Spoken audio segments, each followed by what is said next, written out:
नमस्कार, स्वागत आप सभी का YouTube channel knowledge TV Haryana. आज 17 नवंबर सोमवार सभी हरियाणा वासियों के लिए 12 ज़बरदस्त घोषणाएं सामने आ रही हैं। बड़ी घोषणा, आदेश, ऐलान क्या है पूरी अपडेट, आइए देखते हैं।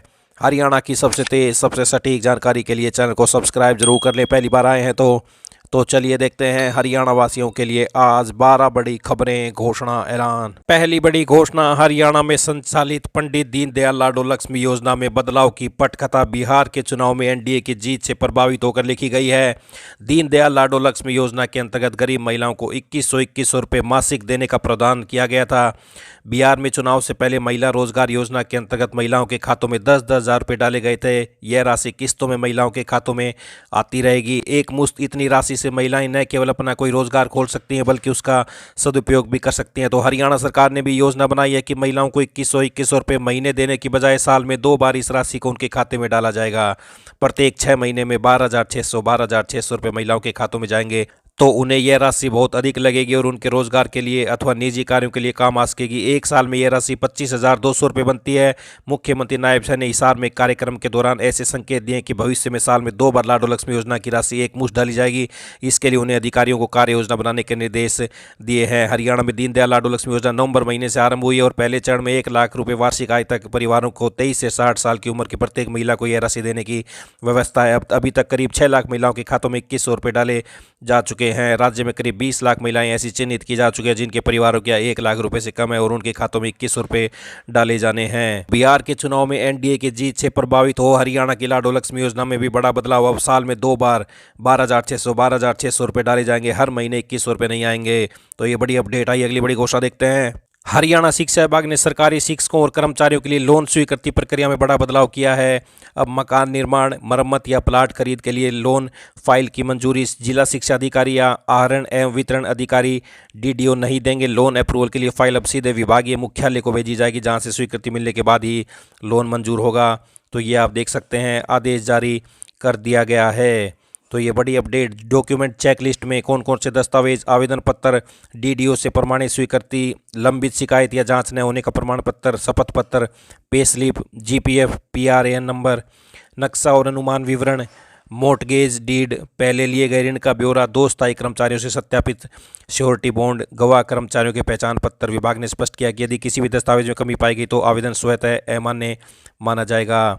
तो लोन की सीमा और शर्तें, नया मकान निर्माण बेसिक वेतन का 34 गुना या अधिकतम 25 लाख रुपए जो भी कम हो, मरम्मत या बढ़ोतरी बेसिक वेतन का 10 गुना या अधिकतम 2 लाख रुपए, प्लाट खरीद नियमों के अनुसार तय सीमा तक अग्रिम राशि। यह सुविधा केवल नियमित सेवा पर तैनात राज्य के सरकारी शिक्षक और शैक्षिक कर्मचारी को उपलब्ध होगी। तो मुख्यालय स्तर पर निगरानी बढ़ेगी। विभागीय अधिकारियों के अनुसार इस बदलाव का उद्देश्य लोन प्रक्रिया में पारदर्शिता लाना और जिला स्तर पर होने वाली देरी या अनियमितताओं को रोकना है। अब सभी फाइलें मुख्यालय से स्वीकृत होने के बाद ही संबंधित कर्मचारियों को ऋण की राशि जारी की जाएगी। तो ये बड़ी अपडेट। आइए अगली बड़ी घोषणा देखते हैं। रिजर्व बैंक ने एक बड़ा फैसला किया है। अगले साल 1 अप्रैल से लोग चांदी के गहने और सिक्के गिरवी रखकर बैंकों व वित्तीय संस्थाओं से लोन ले सकेंगे। इसके लिए केंद्रीय बैंक ने लोन टू वैल्यू की 3 लिमिट तय की गई हैं। 2.5 लाख तक के लोन चांदी की कुल कीमत के 85%, 2.5 से 5 लाख तक के लोन 80% और 5 लाख रुपए से ज़्यादा के 75% मिलेंगे। मसलन 1 लाख रुपए की चांदी पर अधिकतम 85,000 रुपये का लोन मिलेगा। लोन के लिए चांदी की कीमत India Boolean and jeweller association पर 30 दिन के औसत भाव या पिछले दिन के बंद भाव से जो भी कम वो हो वही मान्य होगी। लोन चुकाने के बाद बैंक या संस्था को एक कामकाजी दिनों के भीतर गहने लौटाने होंगे। देरी होने पर ग्राहक को प्रतिदिन 5,000 रुपये का मुआवजा मिलेगा। डिफॉल्ट होने पर नीलामी 90% से कम मूल्य पर नहीं की जा सकेगी। तो अब चांदी पर भी मिलेंगे 85% तक लोन। आइए अगली बड़ी घोषणा देखते हैं। हरियाणा रोडवेज की बसों की ट्रैकिंग को लेकर पहले चरण का काम पूरा हो गया है। पहले चरण में ट्रैकिंग सिस्टम 2 बार अपडेट किया गया। अब अगले चरण का काम होगा और इसके लिए हरसैक हरियाणा स्पेस एप्लीकेशन सेंटर की मदद ली गई है। रोडवेज बसों में डिवाइस लगेंगे और इसका लाभ यह होगा कि बस का डिपो, बस संख्या और किस डिपो में बस खड़ी है और बस की आखिरी समय की लोकेशन भी मिलेगी। हरियाणा रोडवेज की बसों में ई टिकट के लिए 4500 मशीनें हैं। सभी मशीनों में जीपीएस के माध्यम से बसों की लोकेशन की ट्रैकिंग की जा रही है। पहले बस नंबर डालना होता था, फिलहाल बसों के रूट को लेकर बस कहाँ खड़ी है इसे लेकर लाल घेरा दिखता है, जबकि नारंगी रंग में बस कहाँ चल रही है यह दिखाई देता है। पहले चरण में एक निजी एजेंसी के माध्यम से हरियाणा रोडवेज के अधिकारियों ने काम कराया है। परिवहन मंत्री अनिल विज के आदेश पर बसों की ट्रैकिंग का काम हुआ है। मंत्री विज के आदेश पर हरियाणा रोडवेज की बसों में सफ़र करने वालों के लिए ट्रैकिंग सिस्टम पर खोल दिया गया है। ये वेबसाइट आप देख सकते हैं और कोई भी व्यक्ति ट्रैकिंग सिस्टम का सहारा लेकर बसों की ट्रैकिंग कर सकता है। तो ये बड़ी अपडेट। हरियाणा में ट्रैकिंग को लेकर अगले चरण में काम, बसों में लगेंगे डिवाइस। राज्य सरकार की ओर से मॉडल ट्रांसफर पॉलिसी लागू करने के बाद विभागों ने इसकी तैयारी शुरू कर दी है। इससे राज्य सरकार के कर्मचारी अपने घर के पास ट्रांसफर करा सकेंगे। इसे लेकर प्रशासनिक सचिवों को उनके विभागों के नोडल अधिकारी बनाए गए हैं, जिससे जल्द प्रक्रिया शुरू होगी। कई विभागों में वर्षों से तबादले नहीं हुए हैं। पंचायती राज विभाग की ओर से ट्रांसफर को लेकर पूरा शेड्यूल जारी कर दिया गया है। मार्च तक सभी प्रक्रिया पूरी कर ली जाएगी। इससे जिसको जहां जाना है वह नया सत्र शुरू होने से पहले चला जाएगा। इससे बच्चों की पढ़ाई भी प्रभावित नहीं होगी। इसी प्रकार दूसरे विभागों में यह प्रक्रिया जल्द शुरू हो सकती है। इसे लेकर विभागीय अधिकारियों को अपने अपने विभागों का शेड्यूल जारी करना पड़ेगा। तो अब महकमों में शुरू होंगे तबादले, घर के पास ट्रांसफर करा सकेंगे कर्मी।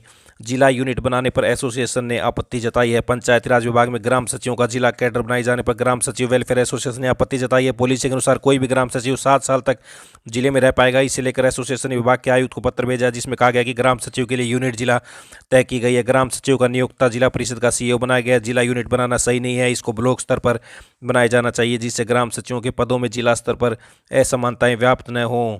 तो ये बड़ी अपडेट। आइए अगली बड़ी घोषणा देखते हैं। नमस्ते चैटबॉट और प्रशासन की पहल पोर्टल पर जाकर नागरिक घर बैठे शिकायत दर्ज करने के साथ फीडबैक दे सकेंगे। इसके लिए रविवार को कैनाल रेस्ट हाउस में सुबह केंद्रीय ऊर्जा और आवास एवं शहरी मामलों के मंत्री मनोहर लाल ने चैटबॉट व पोर्टल का शुभारंभ किया है। केंद्रीय मंत्री ने कहा कि नागरिक चैटबॉट पर नमस्ते बोलकर अपना नाम, पता और समस्या दर्ज कर सकते हैं। समस्या के समाधान की जानकारी उसी पर मिल जाएगी। उन्होंने कहा कि प्रशासन की पहल नामक पोर्टल पर जाकर QR कोड स्कैन कर किसी भी विभाग के कार्यालय के बारे में अपना फीडबैक देख सकते हैं। इससे किसी भी कार्यालय विभाग में नागरिक के साथ दुर्व्यवहार की संभावना समाप्त होगी। तो अब लोग घर बैठे ही चैटबॉट और पोर्टल पर कर सकेंगे शिकायत दर्ज। मंत्री मनोहर लाल ने चैटबॉट व प्रशासन की पहल पोर्टल का किया शुभारंभ। आइए अगली बड़ी घोषणा देखते हैं। शहरी स्थानीय निकाय विभाग हरियाणा ने कर्मचारियों के तबादलों को पूरी तरह पारदर्शी व सिस्टम आधारित बनाने की दिशा में बड़ा कदम उठाया है। विभाग ने 23 मई 2025 को जारी मॉडल ऑनलाइन ट्रांसफर पॉलिसी को लागू करते हुए विभिन्न कैडरों की सूची सार्वजनिक कर दी है। साथ ही आदेश जारी करते हुए स्पष्ट किया कि अब इन पदों पर सभी ट्रांसफर केवल ऑनलाइन प्रक्रिया से किए जाएंगे।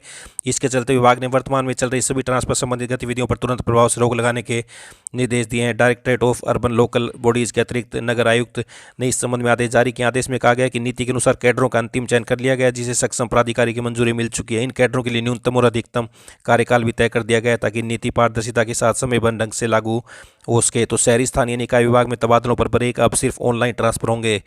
तो ये बड़ी अपडेट। आइए अगली बड़ी घोषणा देखते हैं। शिक्षा विभाग ने मिशन बुनियाद परीक्षा का शेड्यूल जारी कर दिया है, जिसके तहत बुनियाद लेवल 1 की परीक्षा 24 दिसंबर को आयोजित की जाएगी। विभाग की ओर से निर्देश दिए गए कि विद्यार्थियों को मिशन बुनियाद के महत्व, उद्देश्य और परीक्षा प्रक्रिया से अवगत कराने के लिए व्यापक जागरूकता अभियान चलाया जाए। परीक्षा की तैयारी और रजिस्ट्रेशन को लेकर जिलों में खंड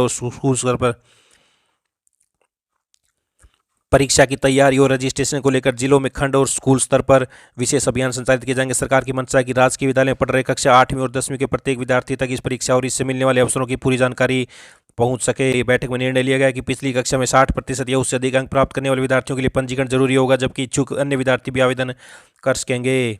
तो मिशन बुनियाद परीक्षा का शेड्यूल जारी कर दिया गया है। ये रहेगा परीक्षा का शेड्यूल, तो ये आप पूरी देख सकते हैं। तो ये बड़ी अपडेट। आइए अगली बड़ी घोषणा देखते हैं। विज्ञान विषय में रुचि रखने वाले शोधार्थियों के लिए खुशखबरी है। यदि विद्यार्थी विज्ञान संकाय में किसी भी विषय में MSc MPhil की पढ़ाई कर रहा है और शोध में रुचि रखता है तो उसे 15,000 रुपये की प्रोत्साहन राशि मिलेगी। सरकार ने यह घोषणा कर दी है। ये राशि शोधार्थी को प्रति शोध के हिसाब से 1 साल के लिए मिलेगी। अब आर्थिक तंगी के कारण शोधार्थी को अपना शोध बीच अदर में नहीं छोड़ना पड़ेगा। कुछ शोधार्थी आर्थिक तंगी के कारण अपना शोध बीच अदर में छोड़ रहे थे। इस कारण न तो पाठ्यक्रम संबंधित पूरे हो रहे थे और न ही इनोवेटिव आइडिया विद्यार्थियों के दिमाग में पनप रहे थे। तो विज्ञान विषय में शोध करने पर मिलेंगे 15,000 रुपये। तो ये बड़ी अपडेट। आइए अगली बड़ी घोषणा देखते हैं। उत्तर भारत से लेकर पूर्वी राज्यों तक ठंड का असर तेजी से बढ़ रहा है। हरियाणा, जम्मू और उड़ीसा में भी रात का तापमान सीजन के न्यूनतम स्तर पर पहुंच गया है। रविवार को हिसार का न्यूनतम तापमान 6.8 डिग्री दर्ज किया गया है। तो ठंड ने बदला गियर। नवंबर में ही पारा 6.8 डिग्री पहुंच गया है। 21 से छाएंगे बादल। आज पहाड़ों पर बर्फबारी होगी। 17 नवंबर की रात पश्चिमी विक्षोभ सक्रिय होगा, मगर यह विक्षोभ कमजोर होगा। इस कारण सिर्फ पहाड़ी क्षेत्रों में बर्फबारी होगी। इससे हरियाणा के तापमान में मामूली बढ़ोतरी होगी। इसके बाद 21 को एक और विक्षोभ आएगा। इसके असर से बादल छाएंगे। तो ये बड़ी अपडेट। आइए अगली बड़ी घोषणा देखते हैं। हरियाणा में रूफटॉप सोलर उपभोक्ताओं को बड़ी राहत, हटाई 90% कैप, हर यूनिट का अब मिलेगा पैसा। पहले बिजली की मात्रा उपभोक्ता की वार्षिक खपत के 90% तक ही होती थी एडजस्ट, बाकी हो जाती थी वैट। तो अब संशोधन के तहत उपभोक्ता जितनी अधिक सौर ऊर्जा उत्पन्न करेंगे उतना अधिक लाभ मिलेगा। तो ये बड़ी अपडेट, बड़ा बदलाव। तो ये सभी हरियाणा वासियों के लिए आज 12 बड़ी खबरें, घोषणा, आदेश, ऐलान, पल पल की अपडेट आपको सबसे पहले यहाँ पर मिलती है।